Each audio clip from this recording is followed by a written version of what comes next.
के समारोह और आज के इस डाटा सेंटर के शिलान्यास कार्यक्रम में इस संपूर्ण कार्यक्रम के प्रेरणा स्रोत केंद्रीय विज्ञान प्रौद्योगिकी मंत्री माननीय doctor Jitendra Singh ji,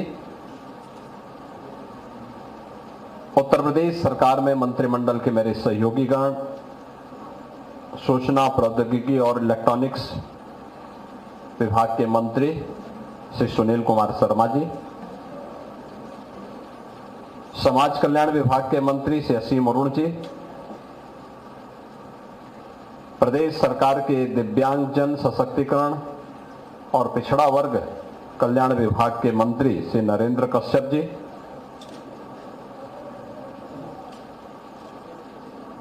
DSIR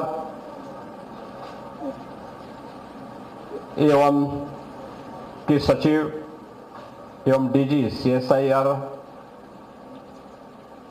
doctor N Kalaiselvi ji, chairman and CMD CL Shri Chetan Prakash Jain ji, आज के इस समारोह में विशेष रूप से यहाँ पर उपस्थित गाजियाबाद की महापौर श्रीमती सुनीता दयाल जी, माननीय विधायक सरजीत पाल त्यागी जी, माननीय विधायक श्री संजीव शर्मा जी,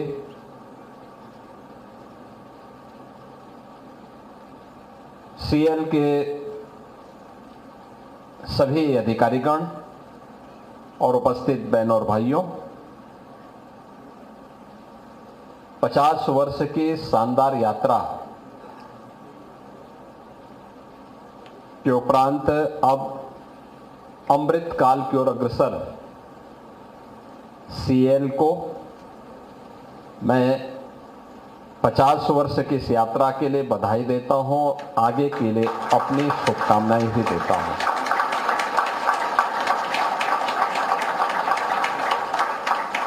ये सचमुच किसी भी संस्थान के लिए एक गौरवशाली क्षण हो सकता है। 50 वर्ष प्रारंभिक चढ़ाव के बाद बीच का एक कालखंड ऐसा भी था कि जब अंधकार के बादल CL के ऊपर मंडराने लग गए थे, और जैसा कि यहां पर अभी CL के CMD और चेयरमैन ने इस बात को बताया और माननीय मंत्री जी ने भी बताया कि एक समय डिसइन्वेस्टमेंट का पार्ट बना हुआ CL आज भारत की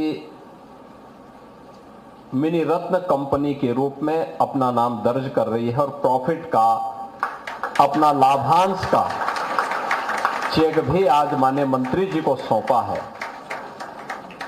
ये सचमुच एक सक्सेस स्टोरी है और ये वो स्टोरी है जो आदरणीय प्रधानमंत्री मोदी जी के 2047 में विकसित भारत के सपने को, उन संकल्पों को साकार करने की दिशा में एक मिनी रत्न कंपनी के रूप में CL अपनी भूमिका का निर्वहन करने के तत्पर दिखाई दे रहा है।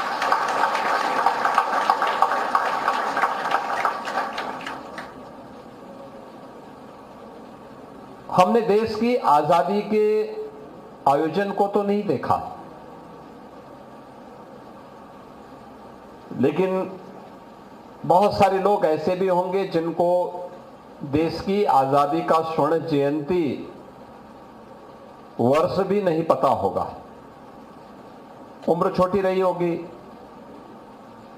लेकिन आजादी के अमृत महोत्सव वर्ष को हम सब ने उस आयोजन में सहभागी बनकर के, उस आयोजन का हिस्सा बनकर के भारत की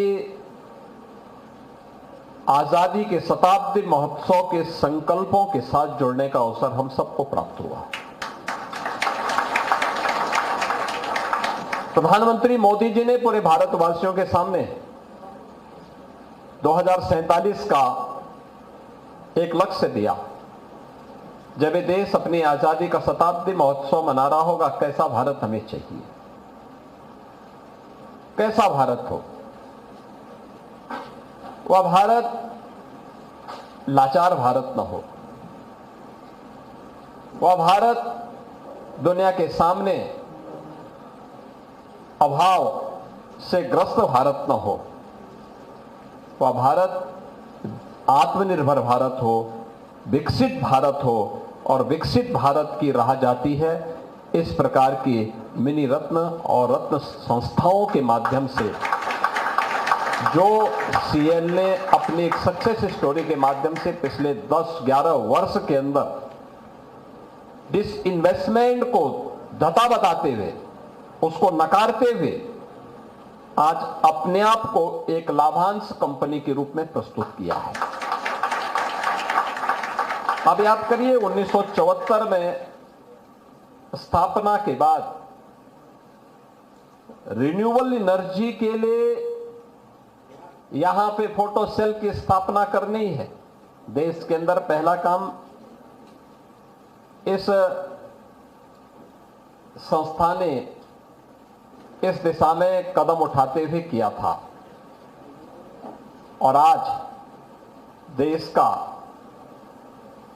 पहला ऐसा डाटा सेंटर यहां पे स्थापित हो रहा है जिसके पास अभी तक भारत में जिसके पास इस प्रकार की कोई टेक्नोलॉजी नहीं, और जिस प्रकार के एक बड़े लक्ष्य को ध्यान में रख करके आज हम आगे बढ़ रहे हैं।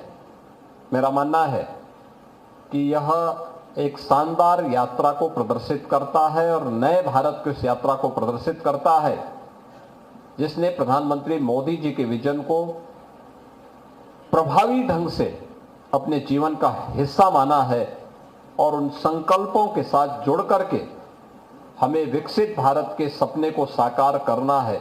यह आज सीएल के जज्बे में स्पष्ट दिखाई दे रहा है। मैं इसके लिए आज के समारोह में उपस्थित केंद्रीय विज्ञान और प्रौद्योगिकी मंत्री माननीय डॉक्टर जितेंद्र सिंह जी का, विभाग के सभी अधिकारियों का इसके लिए हृदय से मैं अभिनंदन करता हूं, उनका स्वागत भी करता हूं। बहनों और भाइयों, सीएल अनेक क्षेत्रों में देश के अंदर कार्य कर रहा है। रेलवे के लिए भी, डिफेंस सेक्टर के लिए भी, रिन्यूएबल एनर्जी के लिए भी, और अन्य अनेक क्षेत्र में सीएल अपनी प्रौद्योगिकी का लाभ, अपने इनोवेशन का लाभ देश को दे रहा है। यह सराहनीय है और अभिनंदनीय भी है। उत्तर प्रदेश ने पिछले 8 वर्ष में प्रधानमंत्री मोदी जी के मार्गदर्शन में हर एक क्षेत्र में एक नई गति को अपनी प्रगति का आधार बनाया है। उत्तर प्रदेश पिछले 8 वर्ष के अंदर, यह बहुत कम देखने को मिलता होगा कि कोई राज्य 8 वर्ष में अपनी अर्थव्यवस्था को 2.5 गुना अधिक बढ़ा ले। उत्तर प्रदेश ने इस लक्ष्य को प्राप्त किया है। 2016-17 में उत्तर प्रदेश, जैसा कि हमारे मंत्री श्री सुनील शर्मा जी बता रहे थे, एक बीमारू राज्य माना जाता था। हमारे बारे में परसेप्शन बहुत खराब था, और उस दौरान हम लोगों को ये लगता था कि उत्तर प्रदेश जिस पहचान के संकट से गुजर रहा है, ये स्वयं के लिए तो अपनी चुनौती थी ही, लेकिन देश के विकास का भी एक बैरियर बन गया था उत्तर प्रदेश। आज जिस गाजियाबाद में है, सीएल के लोग इस गाजियाबाद की 8 वर्ष पहले की छवि को जानते होंगे। उस समय क्या दृश्य था और आज बदले हुए प्रवेश में मैं बार बार उत्तर प्रदेश वासियों से कहता हूं कि आप उत्तर प्रदेश से बाहर अब जाते होंगे। 8 वर्ष पहले जाते थे तो आपको देख करके, नाम सुन करके लोग आपसे बात करना पसंद नहीं करते थे, लेकिन आज जब आप किसी के पास जाएंगे तो उसका चेहरा आपसे बात करते हुए खिल उठेगा कि अच्छा उत्तर प्रदेश के हैं। एक परसेप्शन में जो ये अंतर आया है, एक टीम भाव के साथ उत्तर प्रदेश के अंदर डबल इंजन की सरकार ने जो कार्य प्रारंभ किया, आज उसका परिणाम आया है कि हम उत्तर प्रदेश के अंदर 6 करोड़ लोगों को गरीबी रेखा से उभारने में हमें मदद मिली। उत्तर प्रदेश की अर्थव्यवस्था को 2.5 गुना से अधिक बढ़ाने में हमें मदद मिली। पर कैपिटा इनकम को हमें उत्तर प्रदेश के अंदर 2.5 गुना से अधिक बढ़ाने में मदद मिली। और उत्तर प्रदेश के अंदर एक बेहतरीन इंफ्रास्ट्रक्चर को, रोड इंफ्रास्ट्रक्चर का हो, रेलवे का हो, मेट्रो का हो, वाटरवे का हो, इसको देने में भी हमें सफलता प्राप्त हुई। जिस उत्तर प्रदेश में कोई पहले निवेश नहीं करना चाहता था और जो निवेश था भी वह समेट करके लोग भागना चाहते थे, आज उस उत्तर प्रदेश में पिछले 8 वर्ष में हमें 50 लाख करोड़ रुपए के निवेश के प्रस्ताव प्राप्त हुए हैं। 50 लाख निवेश के प्रस्ताव में से 15 लाख करोड़ रुपए के निवेश के प्रस्ताव को हम लोगों ने ग्राउंड ब्रेकिंग करके उनमें से अधिकतर को प्रोडक्शन के साथ भी जोड़ दिया है, जिनमें प्रोडक्शन भी प्रारंभ हो चुका है। और प्रत्येक सेक्टर की जो अलग अलग हमारी सेक्टोरियल पॉलिसीज हैं, उनके अपने पॉलिसीज के माध्यम से उन उद्यमियों को हमने जोड़ा है। सरकार समय पे पॉलिसी के अंतर्गत हम लोगों ने उन्हें निवेश मित्र के माध्यम से सिंगल विंडो की सुविधा भी प्रदान की है। इंसेंटिव भी हम उनके माध्यम से उसे उपलब्ध करवा रहे हैं। एमओयू मॉनिटरिंग का भी हमारा एक सेल है जो इन सभी चीजों की क्लोज मॉनिटरिंग करते हुए, सारी समस्याओं का समाधान करते हुए, प्रोडक्शन प्रारंभ होने पर इंसेंटिव भी उसके अकाउंट में हम लोग सीधे भेजते हैं। वहां उन्हें किसी कार्यालय के चक्कर लगाने की आवश्यकता नहीं पड़ती है। और आज इसी का परिणाम है कि नया भारत बिना रुके, बिना डिगे, बिना झुके जब अपनी यात्रा को आगे बढ़ा रहा है, तो उत्तर प्रदेश ने भी इस बात को तय किया है कि विकसित भारत के प्रधानमंत्री जी के इस अभियान का हिस्सा बनकर के उत्तर प्रदेश एक आत्मनिर्भर और विकसित उत्तर प्रदेश के माध्यम से भारत की ग्रोथ इंजन की भूमिका को निर्वहन करने में अपना योगदान देगा। याद करिए, जब कोरोना कालखंड में दुनिया पस्त थी, तब उत्तर प्रदेश के अंदर, मुझे याद है 2017 में जब मुझे मुख्यमंत्री बनाया गया, उसके 6 महीने के बाद मैं मुंबई गया था कुछ इन्वेस्टर से बातचीत करने के लिए कि आप उत्तर प्रदेश में आइए और उत्तर प्रदेश में कुछ निवेश करिए। तो एक सज्जन से मैंने बात की, मैंने कहा उत्तर प्रदेश आइए। उन्होंने कहा उत्तर प्रदेश? मैंने कहा हाँ। तो हंस पड़े जोर से। मैंने कहा क्यों, क्या हो गया? कहा मैं आज तक उत्तर प्रदेश नहीं गया। तो मैंने कहा आइए, इसीलिए आया हूं मैं। उन्होंने कहा लेकिन सुरक्षा का क्या होगा? मैंने कहा चिंता मत करिए। 18 में नहीं आए, 19 में नहीं आए, 20 में नहीं आए, मार्च 20 में कोरोना के लिए लॉकडाउन प्रारंभ हुआ और फर्स्ट वेव के बाद हमने जब थोड़े मार्केट खोले, थोड़ा रिलैक्स किया, तो फर्स्ट वेव के बाद समझ में आ गया कि अब लॉकडाउन की आवश्यकता नहीं और अनावश्यक रूप से हम लोगों को ये पाबंदी हटा करके हमें उसको सीमित करना पड़ेगा। हमने इंडस्ट्री को छोड़ दी, आप इंडस्ट्री खोलिए। हाँ, सावधानी बरतिए, वहां पे कुछ सावधानियों के साथ आपको कार्य करना है, गवर्नमेंट आपको मदद करेगी। तो मेरे पास एक दिन उस सज्जन का फोन मुंबई से आया, कहा कि मैं यूपी में कुछ निवेश करना चाहता हूं। तो मैंने कहा आप आ जाइए। उन्होंने कहा लेकिन कोरोना है, मैं कैसे आऊंगा? तो मैंने कहा आप अपनी टीम को भेज दीजिए। उन्होंने कहा मुझे लैंड चाहिए। मैंने कहा आप आइए, देखिए, नोएडा, ग्रेटर नोएडा, जहां भी आपको चाहिए आपको लैंड मिल जाएगी। उन्होंने कहा कैसे होगा? मैंने कहा भी ना आप आएंगे और न लैंड देख पाएंगे तो फिर निवेश कैसे कर पाएंगे।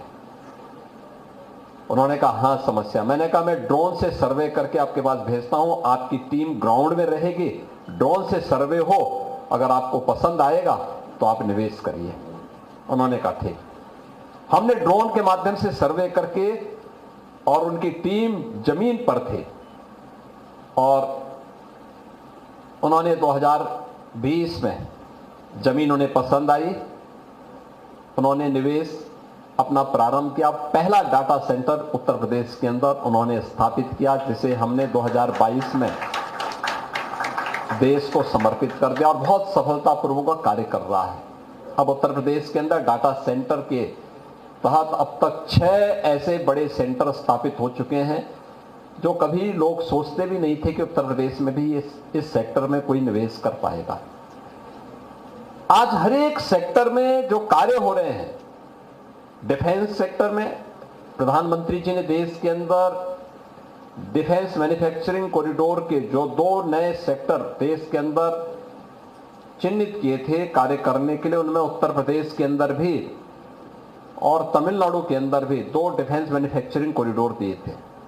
उत्तर प्रदेश के अंदर 6 नोड में हम इसको विकसित कर रहे हैं, और मेरा अब तक जो अनुमान है कि लगभग 25,000 करोड़ रुपए से अधिक के निवेश के प्रस्ताव हमारे पास आए हैं। और इसमें लखनऊ का जो नोड है, मुझे बताते हुए प्रसन्नता है कि लखनऊ का नोड जिसके माध्यम से हम ब्रह्मोस मिसाइल वहां पर उसका प्रोडक्शन भी प्रारंभ कर दिए हैं, और उसको हम लोगों ने वहां पर, मुझे बताते हुए प्रसन्नता है कि जो ब्रह्मोस मिसाइल से जुड़े हुए हमारे बहुत सारे ऐसे इक्विपमेंट होते हैं जो डिफेंस इंडस्ट्रियल कॉरिडोर के माध्यम से हम लोगों ने यहाँ पर कार्य किया है, उसमें बहुत सारे ऐसे चीजें हैं जो हम लोगों को सीएल जैसे संस्थानों से प्राप्त होते हैं, जिसमें खास तौर पर जो मिसाइल कार्यक्रम के रेनडाम्स हैं, उनके जो संवेदनशील रडार की सुरक्षा और उनकी स्पीड को नियंत्रित करने के लिए जो भी सिस्टम है, वह चाहे जो आपको माइक्रोवेव फेराइट्स ब्रह्मोस मिसाइल का रडार, इलेक्ट्रॉनिक वारफेयर और नेवल स्टील्थ प्रणाली का प्रयोग, ये जो हम करते हैं, सीएल जैसे संस्थान ही उसमें ब्रह्मोस मिसाइल के लिए वहां पर उपलब्ध करवा रहे हैं। और अभी हाल ही में ऑपरेशन सिंदूर के दौरान आकाश मिसाइल और ब्रह्मोस मिसाइल का सफलतापूर्वक परीक्षण पाकिस्तान पर करके हम लोगों ने देखा भी है। मुझे लगता है ये दोनों मिसाइल, जिसके बारे में हम कह सकते हैं कि पाकिस्तान में टेस्टेड हैं और दुनिया के लिए ट्रस्टेड बन चुके हैं, ये हमारी उस स्ट्रेंथ को बताता है जो देश की रक्षा आवश्यकताओं की पूर्ति करने में एक बड़ी भूमिका का निर्वहन कर रहा है। उन सभी बातों को लेकर के अन्य तमाम सेक्टर में भी जो कार्य सीएल के द्वारा प्रारंभ किए गए हैं, मुझे लगता है कि वह खासतौर पर आज का समय हम इस लक्ष्य की तरफ बढ़ रहे हैं। प्रधानमंत्री जी ने भी तय किया है 2070 तक हमें नेट जीरो के लक्ष्य को प्राप्त करना है। नेट जीरो के लक्ष्य को प्राप्त करने के लिए अगर आप देखेंगे, दुनिया के तमाम विकसित देशों ने अपने आप थर्मल पावर की प्रोडक्शन को बैन किया है, कंट्रोल किया है। उन्होंने रिन्यूएबल एनर्जी को या ग्रीन एनर्जी की तरफ ये लोग गए हैं। हाइड्रोजन एनर्जी उसमें हो सकती है, उसमें एटॉमिक एनर्जी हो सकती है। ये बहुत सारी चीजें हैं जिसमें उन लोगों ने कदम बढ़ाए हैं। भारत के अंदर इलेक्ट्रॉनिक्स यानी यह क्षेत्र हमारे पास ऐसा है जिसमें रिन्यूएबल एनर्जी के सेक्टर में हम लोगों को एक अच्छा कार्य करना होगा। और मुझे लगता है कि भारत की उन अग्रणी संस्थाओं में सीएल है, जिन्होंने सोलर फोटोवोल्टिक मॉड्यूल स्थापित किया है, उसको बनाने में सफलता प्राप्त की है। और इसका उपयोग हम लोगों ने कई जगह पर किया है, खासतौर पर उन जगहों पर जो हमारे ट्रैवल एरिया थे जहां पर हम लोग सामान्य लाइन पहुंचाने में मदद थी, बीच उसमें मदद नहीं हो पा रही थी, जंगलों के बीच में था, फॉरेस्ट के किले लेने में दिक्कतें हो रही थी, एनजीटी के तमाम उसमें पहले से ही एनजीटी के द्वारा तमाम प्रतिबंध लगाए गए थे। उन स्थितियों में हम लोगों ने वहां पर सोलर पैनल के माध्यम से ही उन लोगों को बिजली के कनेक्शन और वहां पे इलेक्ट्रिफिकेशन के लक्ष्य को प्राप्त करने में हमने वहां पर सफलता प्राप्त की है। और इस सेक्टर में बहुत कुछ संभावनाएं अभी छिपी हुई हैं। हम लोगों ने तय किया है कि 2027 तक उत्तर प्रदेश 20,000 मेगावाट का रिन्यूएबल पावर को जनरेट करेगा उत्तर प्रदेश के अंदर, और इस दिशा में हम लोगों ने अलग अलग क्षेत्रों में कार्य प्रारंभ किया है। रेलवे की सेफ्टी एंड सिक्योरिटी को लेकर के भी बहुत बार लोगों के द्वारा प्रश्न उठाए जाते हैं और इस पर भी सीएल ने अच्छा काम किया। उसका एक मॉडल हम लोग अभी यहां पे देख रहे थे, सिग्नल सिस्टम को कैसे हम लोग आधुनिक तकनीक के माध्यम से जोड़ करके सेफ्टी के उन लक्ष्यों को प्राप्त कर सकते हैं जो एक आधुनिक रेल के माध्यम से आज भारत सरकार अचीव कर रही है। इसके अलावा जो हम लोगों ने देखा है, खासतौर पर पिछले 8 वर्ष में हम लोगों ने अपनी स्कूली शिक्षा में, हमारी बेसिक शिक्षा के एजुकेशन में पढ़ने वाले बच्चों की संख्या है वर्तमान में लगभग यानी जो सरकारी संस्थान है अकेले उनमें 1,91,00,000 बच्चे पढ़ते हैं। आज से 8 वर्ष पहले सभी लगभग जर्जर स्थिति में थे। हमने ऑपरेशन कायाकल्प वहां पे चलाया था और मैं धन्यवाद दूंगा सीएल को कि इन्होंने स्मार्ट क्लासरूम के साथ हमें जोड़ने में, मदद करने में बहुत सारी जगह मदद की है। आज इनके जो स्मार्ट क्लास से जुड़े हुए जो बोर्ड वहां पर हम लोगों को देखने को मिलते हैं उसमें यानी वह अनब्रेकेबल भी है, और उसके ऑपरेशन में हम लोग जब जाते हैं किसी विद्यालय का निरीक्षण करने के लिए, मैं वहां देखता हूं, मैं अक्सर उन बच्चों से पूछता हूं कि भाई इसका ऑपरेशन कर पाओगे? बहुत आसानी के साथ वे जाकर के उसका ऑपरेशनल कर लेते हैं। ये चीजें दिखाती हैं कि डिजिटल शिक्षा के क्षेत्र में भी, यानी शिक्षा से लेकर के सुरक्षा तक, भारत को रक्षा उत्पादन के क्षेत्र में आत्मनिर्भर बनाने का हो, या भारतीय रेल को जिसने भारत की पब्लिक ट्रांसपोर्ट की एक बेहतरीन सुविधा को आगे बढ़ाने में मदद की है, ये सभी चीजें आगे बढ़ रही हैं। इसमें सीएल एक बड़ी भूमिका के रूप में अपना दक्षता का लाभ भारत को प्रदान कर रहा है। एक अभिनंदनीय प्रयास है। मुझे प्रसन्नता है कि आज यहां पे हम लोग एक नए डाटा सेंटर का, जो ग्रीनफील्ड डाटा सेंटर होगा, उसकी आधारशिला भी यहां पर आज हम लोगों ने माननीय मंत्री जी के साथ, माननीय डॉक्टर जितेंद्र सिंह जी के साथ में और सीएल के साथ में यहां पर आज यहां पर स्थापित की गई है। मैं मानता हूं कि ये सभी जो प्रयास प्रारंभ हो रहे हैं, यह एक नई दिशा में प्रधानमंत्री जी के विजन को, विकसित भारत के और आत्मनिर्भर भारत के संकल्पों को पूरा करने में एक निर्णायक भूमिका का निर्वहन करेगा।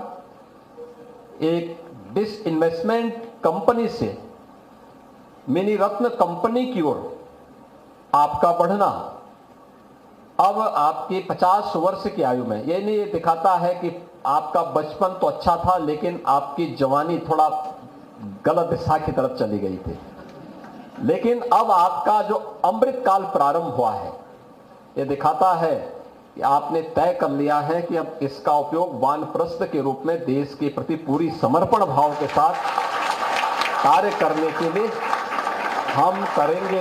और ये 25 वर्ष का आपका कालखंड सचमुच आत्मनिर्भर और विकसित भारत के संकल्पों को पूरा करने में निर्णायक भूमिका का निर्वहन करेगा। मैं सीएल को इस बात के लिए आह्वान करूंगा कि अभी मेरी यहां पर माननीय मंत्री जी से भी चर्चा हो रही थी, और ये आज हमारी आवश्यकता है। प्रधानमंत्री जी भी बार बार इस बात को कहते हैं कि इंस्टीट्यूशन को इंडस्ट्री के साथ जुड़ने की आवश्यकता है। उत्तर प्रदेश इस दिशा में बड़ा सौभाग्यशाली है कि हमारे पास शिक्षा के अच्छे अच्छे केंद्र हैं, विश्वविद्यालय हैं, आईआईटी, दो आईआईटी भी हैं, आईएम लखनऊ में भी है।